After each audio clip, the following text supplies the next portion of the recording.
I think we have 3 young people here that can participate today. So would you come on down, please?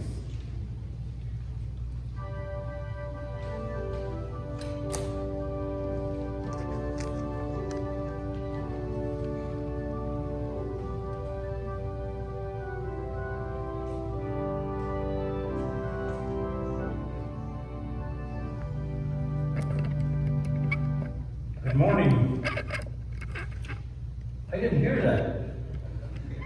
Good morning. Everything that's ever been created or made or born has a birthday. You know whose birthday it is that's 100 years old today? Would anybody like to guess?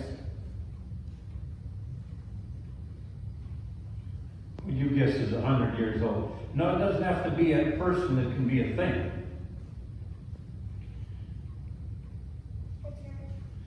The church. This church is 2 years old from being 100 years old, I believe. It was first finished. Is that correct? 1923? That was a good guess, though. It is just about 100 years old. Oh, it's a tough question. You'd never get it probably in 100 years. So, what is this? A Band-Aid. What's a Band-Aid for? Covering scars. Covering scars? Are you sure it's for covering scars? Because a scar usually means something is healed. Stop blood from Leaking out of your body, okay?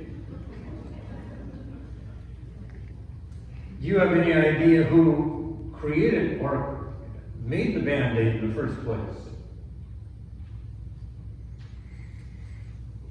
Well, I think the man's name was Dirksen. I might be wrong on that. But he worked for a company called Johnson & Johnson, and that company still exists. As a matter of fact, Johnson & Johnson is one company that makes the COVID vaccine, which I took. But he worked for that company, and he had a wife that was kind of clumsy in the kitchen.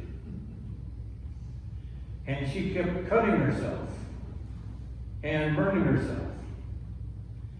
And so, out of love for his wife, he developed this thing that we call the Band-Aid, which we use for minor cuts and minor bruises to cover up so we don't get infected, right? Well, it's bad to make a comparison like this and we jump to an extreme comparison, but God provides certain protections for us. Sometimes they're very small and they just to cover some feelings that are hurt, emotions that are damaged. Sometimes it's to help relationships. But God always offers something for us to heal ourselves because we're kind of clumsy people and make a lot of mistakes. Sometimes they're not mistakes, we just do them on purpose. Things that we shouldn't. And we hurt ourselves physically or emotionally or spiritually. And God provides protection for us. I won't call it a Band-Aid because God's protection is much more powerful than that. But it is, God does provide healing for you. And that's more than 100 years old today. Give him a hand, please.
Holy Gospel is written in the 6th chapter of St. John, beginning at the first verse.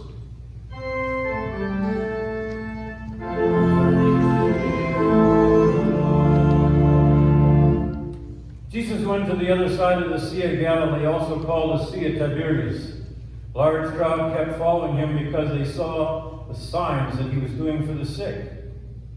Jesus went up into the mountain and sat down there with the disciples. Now the Passover, the festival of the Jews, was near.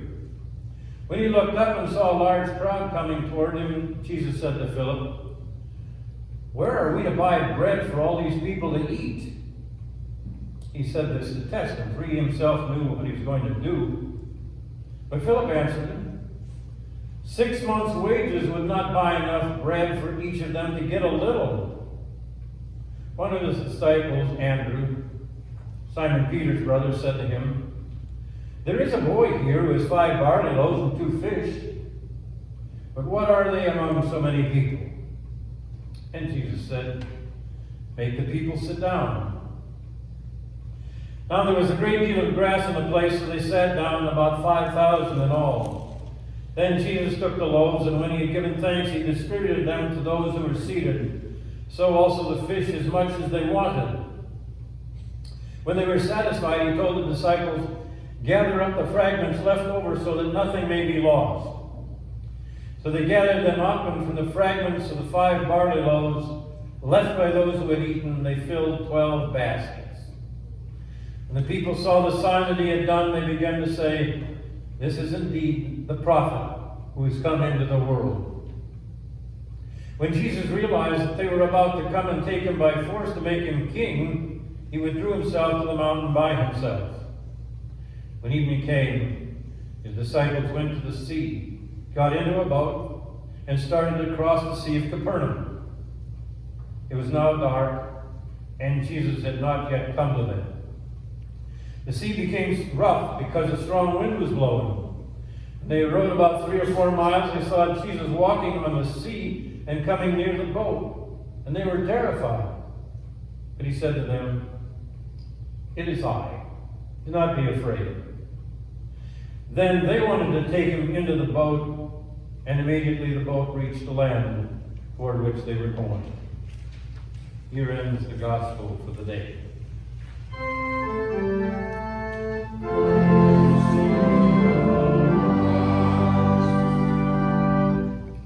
Please be seated.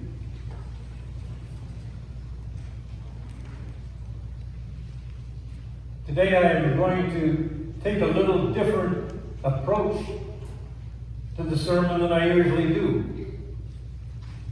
You probably wouldn't notice this unless I talk to you about it beforehand, but normally I am one of those preachers on the concrete, those things that are provable, those things that are practical, those things that we deal with in everyday life, and dealing with the esoteric, the non-tangible, those things that can't be proved, I get a little nervous. I guess I'm like the Apostle Thomas. I'm more likely to say, well, show me the nail prints. Show me the side that is pierced. Show me something that I can touch and feel, and then I'll believe. But today I'm going to talk about God's sightings. Now that's pretty non-tangible. And yet it is something that's so real in my life that I thought it was important to talk about it this morning in relation to the gospel text. Okay, go with me back 2,000 years. And you're near the Sea of Capernaum, and you hear this itinerant preacher is coming to preach as he has been doing throughout the land. You also have heard that he heals people. He makes the blind see, the lame walk. That he has powerful words. And also that he gets into the hair of the scribes and the Pharisees, the religious elite. He kind of makes them nervous. And you might be a shopkeeper, you might be somebody that manufactures goods, but you can take the day off. And why not? Why not go up into the nearby small mountain and listen to this person? He might have something to say.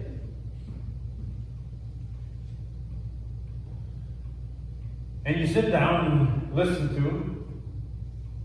And he talks about things, and you see some miracles taking place, some healings. And this is all very interesting. But then it comes to lunchtime. And you're starting, like they do in the church here, to wonder when we're going to get out so we can beat some of the other denominations to the local eaters. Okay, it's noon, and we've probably heard enough, but he's talking on and on. And you wonder when we're going to stop to eat. It's not something you can just run down to a fast food place like they do today. And a lot of people came out without making proper provisions. And then we see Philip, one of his elite, come up to him and say, you know, Master, we don't have enough to feed this group. And actually, it would take 6 months' wages of all of us here to just feed this group for the day. What are we going to do? The author, John, says Jesus has a smirk on his face. He knows what he's going to do all along, but he likes to see Philip grovel a little bit. And then we see Andrew come up, one of his apostles, and he's got a little child with him. And he said, this child has 5 loaves and 2 fish. At least he was provided for himself, but what is that among so many of us? And Jesus said, well, tell the rest of the people to sit down. And we say, oh no, my stomach is starting to gurgle, and he's going to go on. And then we see him take the 5 loaves and the 2 fish. And he starts handing this out to the people. And it doesn't seem to end. It just goes on and on. And he feeds the crowd. And then he tells them to gather up the remaining stuff, the remaining food in baskets. Now, wouldn't you maybe start thinking, maybe this is unusual? Maybe God is here? Maybe we've had a God sighting? Well, the people didn't respond like that. They said, let's take him apart and make him a king. This is the person we've been looking for. This is the Messiah. And then all of a sudden, Jesus is gone. But there's been a God sighting.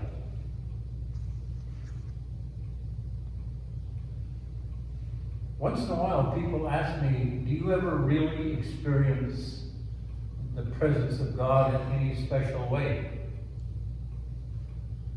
And I say, absolutely. But then I ask the question, why would you ask that question?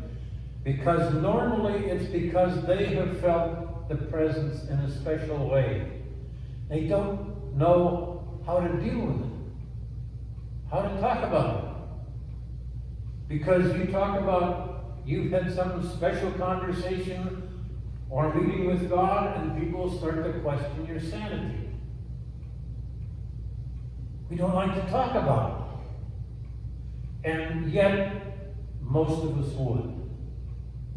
And it's probably a good thing if you did. King Duncan, who writes sermons professionally, talked about a minister that started out his class in the fall and asked the people of his congregation if they had any special encounters with God that they would like to relate to the congregation over the last summer. And there were some that came and talked about being out in nature and experiencing the wonder of God's creation and feeling that it was a special place and that God was close by. Or some talked about family gatherings and the children and how they saw God in the children. These special creations of God that are the object of our concern all the time. But then there was one woman that got up and said hesitantly, I don't know if I should talk about this, but I am. She said, I've been estranged from my ex-husband for some time. Haven't talked to him for 5 years. And I had the kids that day, and we were driving through the city. And somehow I got this compulsion to go and see my ex-husband. I knew where he lived. I don't know why, because I don't even like the man. But I came there, and one of the children had a key to the house and knew where it was. We opened the house and found out that he was in the midst of a serious heart attack. And we called for the ambulance. He was taken and revived. And our relationship has started back together. I think, Pastor, that it was a God moment. I think that God was calling me. Is that a crazy thing to think? What about you? Have you had any experience where you thought that God was especially close? Or are you trying to hide it and say, no, it doesn't happen? As I said in my introduction, it's happened too many times to me for me to deny. But I'd like to talk to you about a few instances where I think it is most likely that you can feel God's presence or see God. Sometimes it is when God is just calling for help. Yes, He calls for help from you and me. The biblical accounts talk about it this way. God needs to pull apart a special people, and He comes to a man by the name of Abraham. And He says, I have a special task for you, Abraham. You're going to create a nation that is to worship me and to be my people and to have me as their God. And Abraham, of course, doesn't want to respond. He doesn't know quite what to do. And yet he gives in. Moses is sitting watching his father-in-law's sheep. He's killed an Egyptian and run from the city and left the people of God in Egypt. And he's sitting minding his own business, feeling really good about what's going on in his life. And there's a burning bush that doesn't seem to consume itself. And a voice says, Moses, I need you. And Moses doesn't like the call. He tries to argue his way out of it. And God won't let go. But he feels His presence. Paul persecuting Christians. This trying to snuff out the birth of the early church. And he's going to Damascus on a special mission to get rid of more Christians. And he hears a call. Paul, why are you persecuting me? He doesn't like what he hears. And he's frightened. And he's terrified. And he's blinded. But he responds to the call. Martin Luther, going home from his law school days, and is involved in a storm. And he cries out, Saint Anne, save me, and I will become a monk. God calls him to reform a church that was going astray. You know, God probably is calling you on a daily basis. But often we try, just like Abraham and Moses, just to pretend it isn't there. If you feel some compulsion to help somebody or something that you need to do, that's a task that is important in the world, maybe you ought to listen to the voice. We have a book written by somebody very close to the church, Kathy Scott.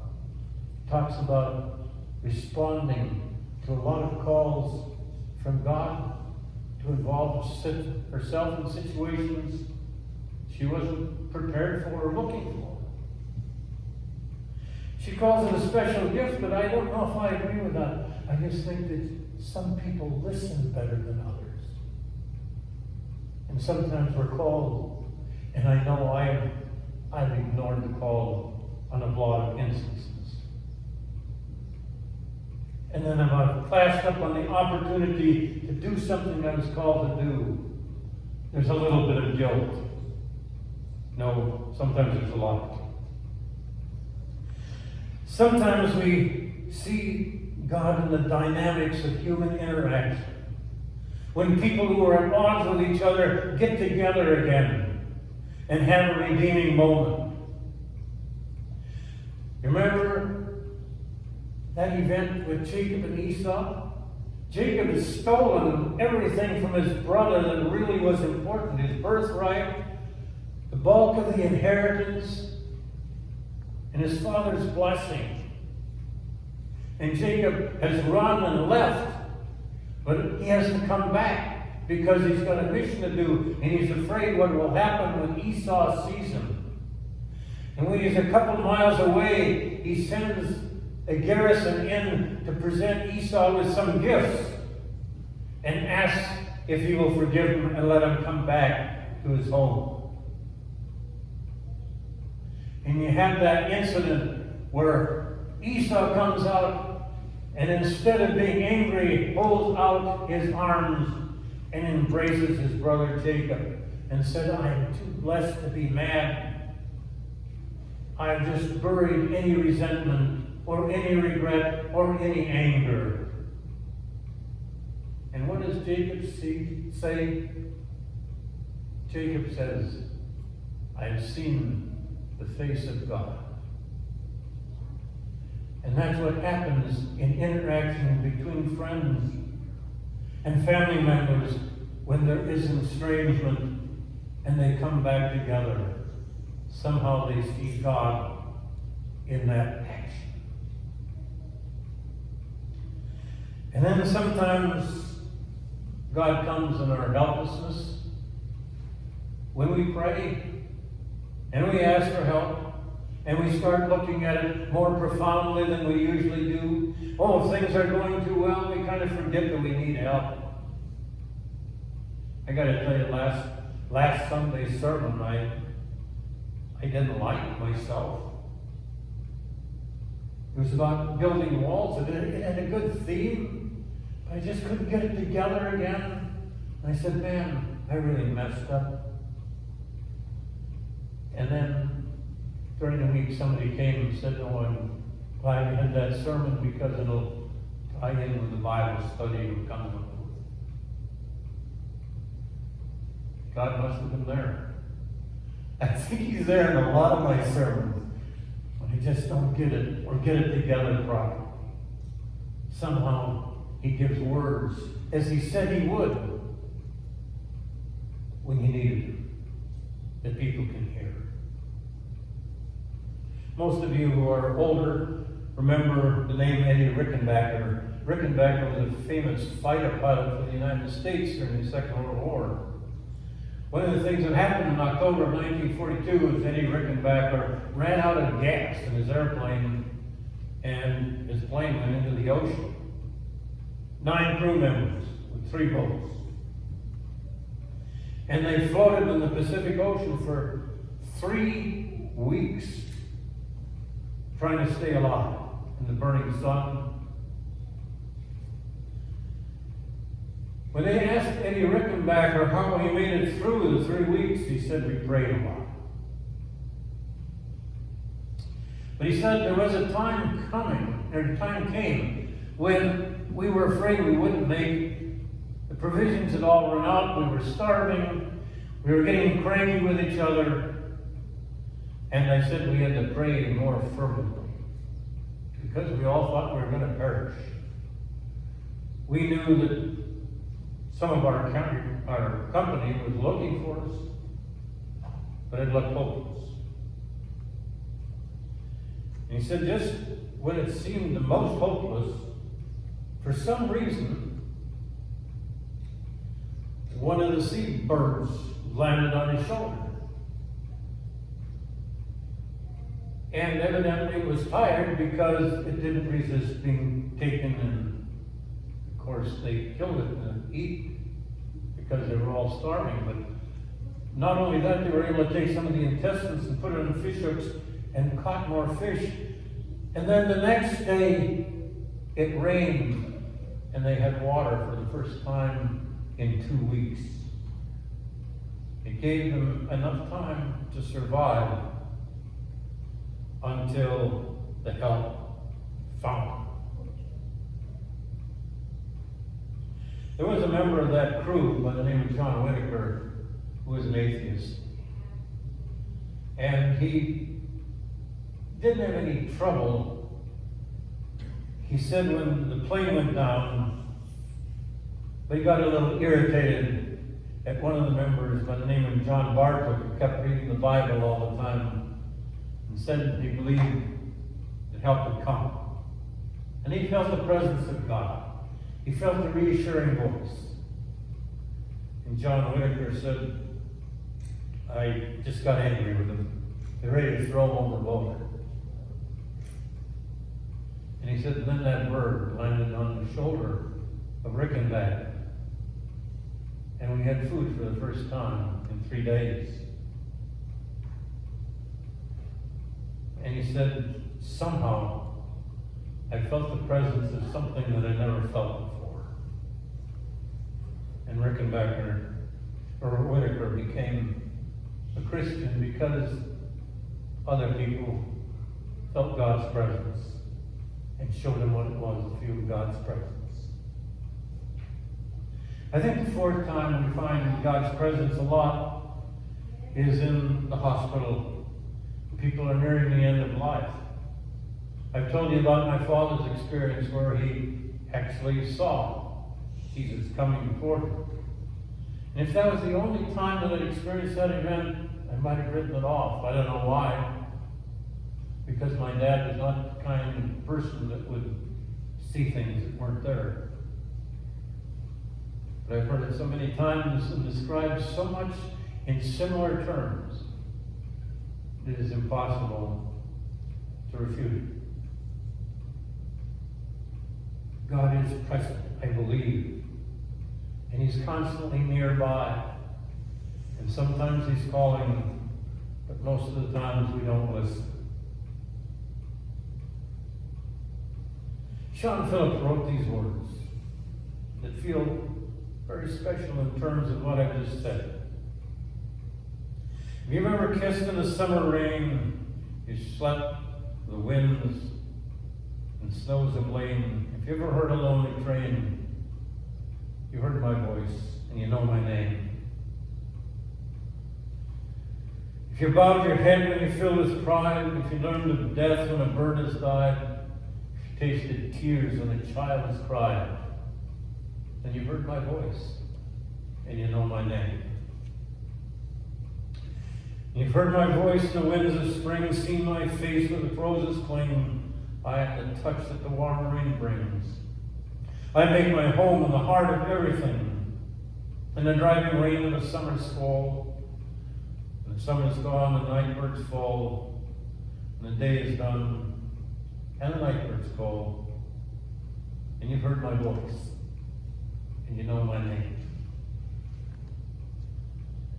John, in his writings and in his gospel, talked about a God moment where all the people saw an event that they couldn't comprehend, other than they wanted to turn it into a crowning of a kingship. Jesus was looking for a different kind of a crown. But if you think that God is present, I would just remind you that He is. And you can see. Sometimes you have to listen very closely. Sometimes you have to look harder than you want. But He is present. Amen.